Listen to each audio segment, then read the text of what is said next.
recently visited the famous Orchard House. That's where the children's book Little Women was written. And while it was child-friendly, they did not offer a tour that was specifically designed for children. Here's how I imagine a Designed for Children tour working at the Little Women house. First of all, the tour is only 30 minutes long. Not 45 minutes, not over an hour. Short and sweet, quick pacing. You go up into this little extra building that they have. You sit the children down, and the tour guide gets on the ground with them and has like a 4-page book.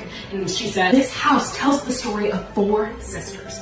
One was an artist, one was a musician, one was an actress, and one was an author, and she wrote a book based on their lives. And they sell these Little Women dolls in the gift shop, and maybe they pass the dolls around just briefly as they're talking about them. And then they say, okay kids, let's go see the house. But while we're in there, you're going to be on a scavenger hunt to look for clues of each of the sisters. And they give the kids just a map of the house, and they can give the parents a sticker sheet with each of the little dolls in sticker form. Then they go through the house, and they go through pretty quickly, like, this is a writing desk. Which of the sisters do you think this is? Joe, okay, put her sticker on in that room. Somebody drew on the wall here. Which sticker do you think that is? Amy's, and then you put that sticker there. And of course the tour guide is getting more facts and more information, but through the child narrative of a scavenger hunt to unlock the secrets of these sisters' lives. And then at the end of the tour, you go through the gift shop, and you know what's in the gift shop? Those dolls. And you know how many more dolls they would sell if they had a kid-centered tour? So many dolls, so many books, so many coloring things, so many sticker sheets. They would have so much more stuff. And then all of a sudden you have a whole new generation that's in love with Little Women. So many museums, child programming is sending kids on tours meant for adult brains and saying, oh, here's an audio guide for kids, or here's a coloring sheet, or here's a scavenger hunt paper.